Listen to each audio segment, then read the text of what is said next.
దేవునికి మహిమ కలుగును గాక. మీకు అందరికి కూడా ప్రభువైన యేసుక్రీస్తు నామములో శుభములు వందనాలు తెలియజేస్తూ ఉన్నాను. దేవుని వాక్యంలో నుంచి ఈరోజు మరొక వాక్యాన్ని మనం చదువుకుందాం. యోహాను రాసిన మొదటి పత్రిక 2వ అధ్యాయము.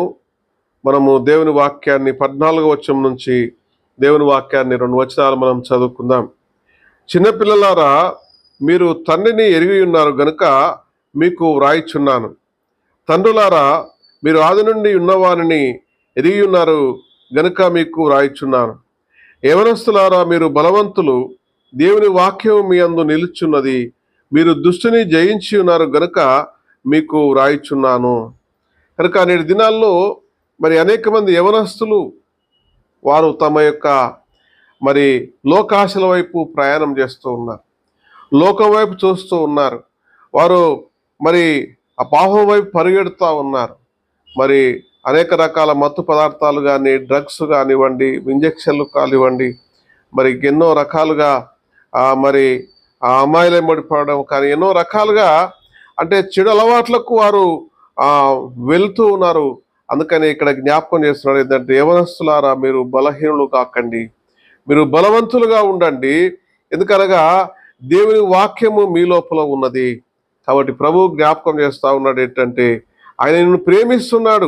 అందుకని లోకంలో ఉన్నదంతా కూడా మనం చూసినట్లయితే ఆయన జ్ఞాపకం చేస్తూ ఉన్నాడు ఏంటంటే, లోకంలో మనం ప్రేమించేది, లోకంలో మనకున్నది ఏంటంటే, ఇక్కడ జ్ఞాపకం చేస్తా ఉన్న 16వ వచనంలో, లోకంలో ఉన్నదంతయు అనగా శరీరాశ, నేత్రాశ, జీవపు డంబము తండ్రి వలన పుట్టినవి కావు, ఇవి లోక సంబంధమైనవి. కాబట్టి ఈ లోకమును మనం ప్రేమించినట్లయితే ఇవన్నీ కూడా లోకాశల వైపు మనం వెళ్తూ ఉంటాం. అందుకనే దేవుడు మనకు స్వేచ్ఛనిచ్చాడు, స్వతంత్రాన్ని ఇచ్చాడు. ఎందుకు అనంటే, ఈ యొక్క మంచి చెడు గమనించుకొని సరైన నిర్ణయం నువ్వు తీసుకొని, సరైన తీర్మానంతో నీ జీవితంలో నీవు ముందుకు వెళ్ళాలని ప్రభు నేను జ్ఞాపకం చేస్తూ అంటున్నాడు ఏంటంటే, నీవు లోకమును ఆయన జయించాడు కాబట్టి లోకములో ఉన్నదంతా కూడా శరీరాశ, నేత్రాశ, జీవడంబము అయితే పాపం వల్ల వచ్చు జీతము మరణము అన్నాడు.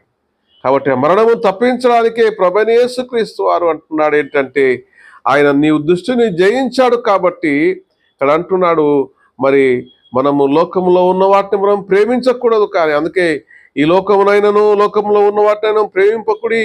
ఎవడైనాను లోకమును ప్రేమించిన ఎడల తండ్రి ప్రేమ వారిలో ఉండదు. కాబట్టి తండ్రి ప్రభువైన యేసుక్రీస్తు వారు ఆయన నిన్ను ప్రేమిస్తూ ఉన్నాడు.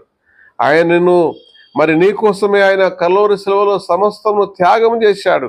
కాబట్టి ప్రియమైన యవనస్తుడా, సహోదరుడా, సహోదరి, నీ జీవితంలో నీ ప్రయాణం ఎటువైపు ఉందో కానీ నీవు దేవుని వాక్యము నీ హృదయంలో ఉంచుకొని, అందుకే దేవుడు పిలుస్తూ ఉన్నాడు, నీవు రక్షణ పొంది, నీవు మారుమనసు పొంది ప్రభుకు సమర్పించుకుంటే, అందుకనే దేవుని వాక్యము మీ అందు నిలుచున్నది.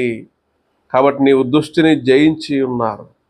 అందుకని మీరు దుష్టిని జయించారు అంటే మీరు ప్రభు వాక్యంలో మీరు నిలిచేవారుగా ఉండాలి. అందుకే లోకానికి మనము వేరుగా మనం ప్రయాణం చేస్తూ ఉంటాం. లోకం వైపు మనం చూడం, కానీ ప్రభు వైపు మనం చూచి పరిగెత్తు, ప్రభువులో ఫలించి అభివృద్ధి పొంది ఆ యవనస్తులైనటువంటి యోసేపు వలె, యవనస్తులైనటువంటి దావీదు వలె మన జీవితాలను సమర్పించుకొని ప్రభు కొరకు జీవించడానికి ప్రభు మనకు సహాయం చేయనుగాక. ఆమేన్. God bless you.